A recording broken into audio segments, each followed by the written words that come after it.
Film की शुरुआत में हम एक आदमी को देखते हैं जो अपनी पत्नी से अपनी बेटी के बारे में कुछ बात कर रहा होता है और वो दोनों कहीं घूमने का प्लान बनाते हैं। फिर वो अपने बेटी को कॉल करता है पर वो कॉल नहीं उठाती, इसलिए फिर वो उसे वॉइस कॉल करता है जिसमें वो आज शाम को बाहर घूमने की बात करता है। फिर अगले सीन में हम एक मिलिट्री बिल्डिंग में दो सोल्जर्स को देखते हैं जिनमें से एक का नाम मैक होता है। वो दोनों सोल्जर्स मिलिट्री जनरल के केबिन में जाते हैं जिनका नाम जनरल मैगोवान होता है। मैगोवन बताते हैं कि हम सब बड़ी मुश्किल में फंस चुके हैं, इसलिए आप लोगों को यहाँ बुलाया गया है। और फिर तभी मैगोवन से मिलने एक साइंटिस्ट आती है जिसका नाम डॉक्टर गॉर्डन होता है। अब गॉर्डन मैक को बताती है कि पृथ्वी की तरफ एक एस्ट्रॉइड बड़ी ही तेजी से बढ़ रहा है जो कि चांद के 1/4 जितना बड़ा है और वो अगले 48 घंटों के अंदर कभी भी पृथ्वी के वायुमंडल में दाखिल हो सकता है। इस पर फिर मैगोवन मैक से कहते हैं कि हमें इस एस्ट्रॉइड को किसी भी कीमत पर रोकना होगा।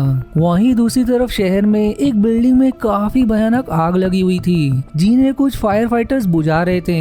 जहाँ हम दो फायर फाइटर्स को देखते हैं जिनमें से एक का नाम किड और दूसरे का नाम क्रिस होता है। वो दोनों फिर उस बिल्डिंग में फंसी एक महिला को बचाने के लिए अंदर जाते हैं, पर दुर्भाग्य से किड के पैरों पर छत का एक टुकड़ा टूटकर गिर जाता है जिसकी वजह से अब वो अपना पैर भी उठा नहीं पा रहा था। इसलिए फिर क्रिस उसे बिल्डिंग के बाहर ले आता है और वापस उस महिला को बचाने के लिए बिल्डिंग में चला जाता है, जहाँ बड़ी मशक्कत से वो उसे भी बचाकर बिल्डिंग से बाहर लाता है। वहीं इस तरह मिलिट्री बिल्डिंग में कैप्टन व्हीलर को बुलाया जाता है जिसे मैगोवन एस्ट्रॉइड वाली बात बताते हैं, जिस पर फिर व्हीलर पूछता है कि इसमें मैं क्या कर सकता हूँ।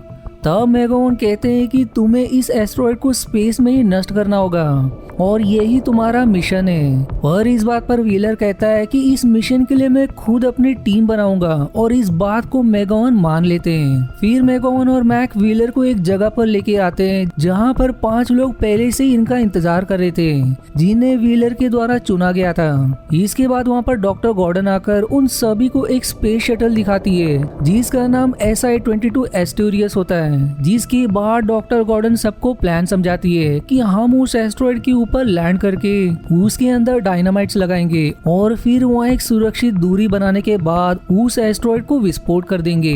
जिनका ये प्लान सभी को पसंद आता है, इसलिए वो सभी शटल में आके बैठ जाते हैं और थोड़ी देर बाद शटल उड़ने लगता है, जहाँ कुछ ही देर में सब पृथ्वी के वायुमंडल से बाहर निकलकर एस्ट्रॉइड के ऊपर भी देखते ही देखते लैंड हो जाते हैं और एस्ट्रॉइड पर उतरकर सभी अपने काम में लग जाते हैं। जहाँ एक सोल्जर उस एस्ट्रॉइड में गड्ढा करने की कोशिश करता है जिससे वो उसके अंदर विस्फोटक भर सके, पर उस एस्ट्रॉइड को कोई फर्क ही नहीं पड़ रहा था। और तभी गॉर्डन और व्हीलर को एक गुफा दिखाई देती है जिसके पास पहुंचकर वो देखते हैं कि वो कोई गुफा नहीं बल्कि किसी तरह का रास्ता है। साथ ही साथ उन्हें वहाँ एक दरवाजा भी दिखाई देता है और जैसे ही दोनों उस दरवाजे के पास जाते हैं वो दरवाजा अपने आप ही खुल जाता है, जिसके अंदर का माहौल देखकर दोनों समझ जाते हैं कि ये कोई एस्ट्रॉइड नहीं बल्कि एक स्पेसशिप है। इसलिए वो सबको वापस स्पेस शटल में जाने के लिए कहते हैं। वहीं इधर जो सोल्जर गड्ढा करने की कोशिश में लगा था उसके सामने की पूरी जमीन अचानक से फटने लगती है जिसमें से कुछ छोटे बॉल टाइप की चीजें निकलने लगती है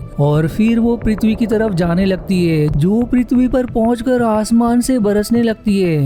दूसरी तरफ पृथ्वी पर हम उस आदमी को देखते हैं जिसे फिल्म की शुरुआत में दिखाया गया था। वो अपने बेटी और पत्नी को लेने के लिए जा ही रहा होता है कि तभी एक बॉल उसकी कार पर आ गिरती है जिससे उसकी कार का दुर्घटना हो जाता है और जब उसको होश आता है तब वो अपनी गाड़ी का दरवाजा खोलने की कोशिश करता है पर उसका दरवाजा नहीं खुलता और तभी उस बॉल से रोशनी निकलने लगती है जिसको देख के वो अपनी कार के पीछे के दरवाजे से बाहर निकलने की कोशिश करता है, लेकिन उस बॉल की रोशनी उसको गायब कर देती है। अब इसी तरह पूरे पृथ्वी पर वही बॉल्स बरस रहे होते हैं और उनकी रोशनी से इंसान गायब हो रहे थे, जबकि स्पेस में व्हीलर और उसकी टीम के पीछे भी कुछ बॉल्स पड़ जाती हैं जिसमें उसका एक साथी गायब हो जाता है। इस पर फिर सभी उसी गुफा की तरफ भागने लगते हैं, पर तभी डॉक्टर गॉर्डन को एक मशीन दिखती है जिसमें से बिल्कुल वैसे ही रोशनी निकल रही थी जो इन बॉल से निकल रही थी, जिससे वो समझ जाती है कि ये रोशनी लोगों को किसी दूसरे डायमेंशन में टेलीपोर्ट कर रही है, इसलिए वो उस मशीन के पास चली जाती है जिनके पीछे बाकी सोल्जर्स भी आ जाते हैं। वहीं इस तरफ पृथ्वी पर क्रिस और किड अपनी फायर ट्रक को लेकर वापस जा रहे थे,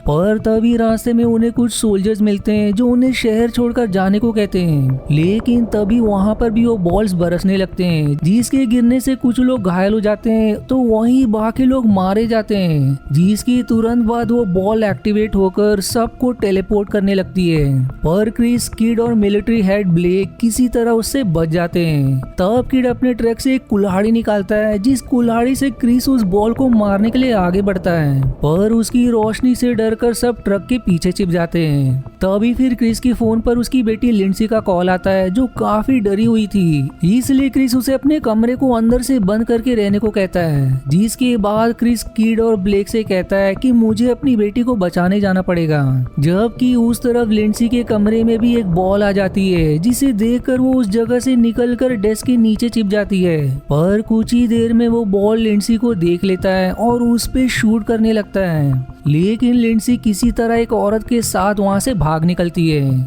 उधर स्पेस में सब टेलीपोर्ट होने के बाद एक दूसरे प्लेनेट पर आ जाते हैं, और अब हम देखते हैं कि डॉक्टर गॉर्डन के पास एक मशीन थी जिससे वो पृथ्वी पर इमरजेंसी सिग्नल भेज देती है। वहीं व्हीलर को कुछ इंसान दिखाई देते हैं जिनको एलियंस अगवा करके ले जा रहे होते हैं, और ये देखते ही व्हीलर सबको बचाने का प्लान बनाता है और पूरी टीम उसका साथ देने के लिए तैयार हो जाती है। इधर पृथ्वी पर क्रिस और ब्लेक मिलकर एक बॉल को किसी तरह नष्ट करके फायर फाइटर बेस पर पहुंचते हैं, जहां पर उनकी मुलाकात टीम से होती है जो क्रिस की तरह एक फायर फाइटर होता है। यहाँ अब क्रिस टीम से लिंडसी को बचाने के लिए मदद मांगता है, पर टीम कहता है कि मुझे भी अपने परिवार को इस मुसीबत से बचाना है। इस पर फिर क्रिस टीम को ब्लेक के साथ छोड़कर किड और कुछ लोगों को लेकर अपनी बेटी को बचाने के लिए निकलता है। वहीं स्पेस में व्हीलर और उसकी टीम आगे बढ़ने लगती है कि तभी उसे कुछ दूर पर एक एलियन दिखाई देता है, जिसको देखते ही व्हीलर अपने साथियों से कहता है कि जितना जल्दी हो सके यहाँ से भाग चलो, जिस पर फिर सभी भाग के एक पेड़ के पास छिप जाते हैं।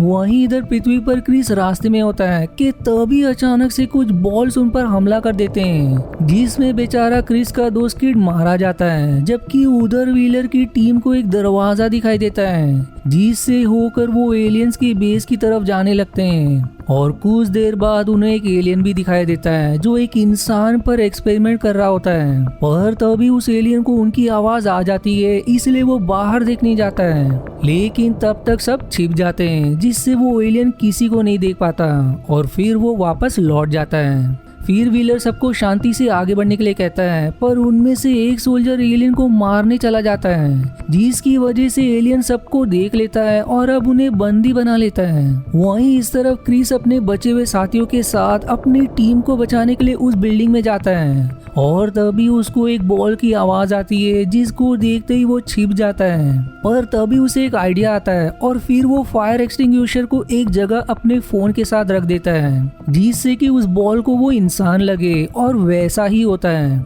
और इसी मौके का फायदा उठाकर सभी उस बिल्डिंग से बाहर आ जाते हैं, पर एक दूसरी बॉल उन पे हमला कर देती है, जिसकी वजह से क्रिस के साथी वहीं पर मारे जाते हैं। इधर स्पेस में व्हीलर को होश आ जाता है और वो अपने साथी को ढूंढने लगता है, पर तभी उसे कमरे में एक महिला दिखाई देती है, जिसे बचाने के लिए व्हीलर उसके पास जाता है। पर वो महिला विनती करती है कि मुझे मार दो, क्योंकि उन एलियंस ने उसके तीनों बच्चों को मार दिया था। इस पर फिर व्हीलर दिल पर पत्थर रखकर उसको मार देता है। फिर आगे उसे डॉक्टर गॉर्डन दिखाई देती है जो एक ट्यूब में बंद थी, और वहीं पर उसका एक साथी भी था जो बेचारा अपनी आखिरी सांसें ले रहा था। और तभी उसे एलियंस के आने की आवाज भी आती है, इसलिए व्हीलर तुरंत छिप जाता है, और फिर वो एलियन आकर उस सोल्जर को मार के चला जाता है। इस पर फिर व्हीलर को लगता है कि वो चला गया, पर वो जैसे ही अपनी जगह से निकलता है वो एलियन उसे पकड़ लेता है, जिसके बाद फिर से वो मिलिट्री बेस दिखाया जाता है,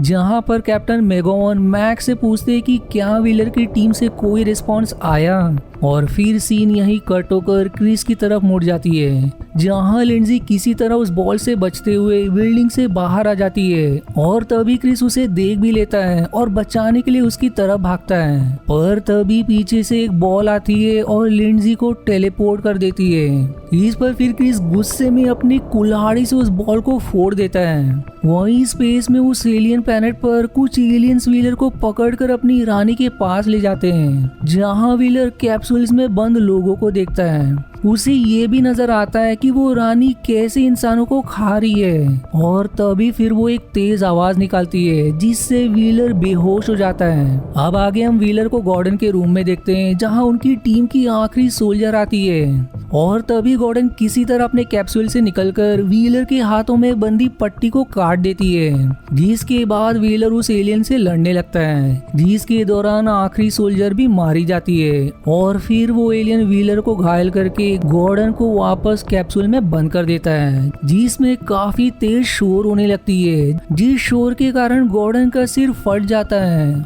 जिससे वो भी मारी जाती है। जिसके बाद अब सिर्फ व्हीलर ही बचता है। वहीं पृथ्वी पर क्रिस मिलिट्री बेस में आता है, जहां पर उसे ब्लेक मिलता है, जिससे क्रिस बताता है कि केवल वो ही बचा है। वहीं इस एलियन प्लेनेट पर व्हीलर एक जंगल में आता है और अपनी SOS मशीन से कंट्रोल रूम तक मैसेज भेजकर बता देता है कि हमारी पूरी टीम खत्म हो चुकी है और सिर्फ मैं ही बचा हूँ। वहीं वो ये भी उन्हें खबर करता है कि ये कोई एस्ट्रॉइड नहीं बल्कि एक एलियन शिप है, जो अपनी रानी का पेट भरने के लिए पूरी मानव जाति का खात्मा कर सकते हैं, इसलिए हमें जल्द से जल्द उसे ब्लास्ट करना पड़ेगा।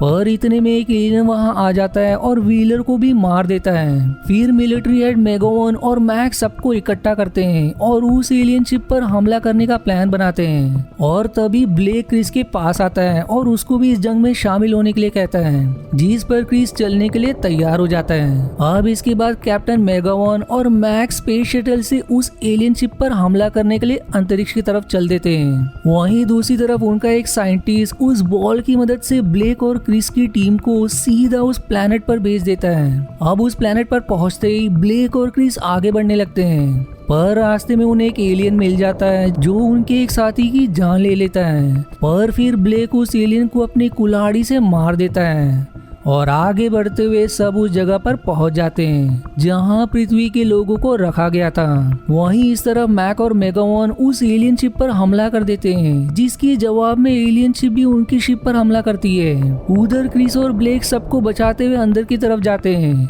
जहां क्रिस को अपनी बेटी मिल जाती है, पर तभी एक एलियन लिंडजी को शूट कर देता है, जिससे वो घायल हो जाती है। जो देखते ही क्रिस उस एलियन को भी मार देता है और अपनी बेटी को लेकर बाहर आने लगता है। जबकि इधर स्पेस में काफी देर लड़ने के बाद कैप्टन मेगावन अपने स्पेसशिप से एक बड़ी मिसाइल लॉन्च करते हैं, जो कि उस एलियन शिप के अंदर जाके ब्लास्ट हो जाता है, जिसके बाद सभी इस बात पर खुशी मनाने लगते हैं। पर अगले ही पल वो देखते हैं कि वो एलियन शिप और भी हिस्सों में बट गया है, जो देखते ही देखते पूरी पृथ्वी को घेर लेता है। वहीं क्रिस अपनी बेटी को लेकर बाहर आता है, पर वो खुद को एलियन से घिरा पाता है, जिस पर फिर वो अपनी कुल्हाड़ी लेके उनको मारने के लिए आगे बढ़ता है। और इसी इनकम्प्लीट सस्पेंस के एंडिंग के साथ ये मूवी यहीं समाप्त हो जाती है। आशा है आपको मेरी एक्सप्लेनेशन पसंद आई। यदि हाँ तो प्लीज वीडियो को लाइक करना और चैनल को सब्सक्राइब करके सपोर्ट करना ना भूलें। मिलते हैं अगले एक्सप्लेनेशन वीडियो में, तब तक के लिए धन्यवाद दोस्तों।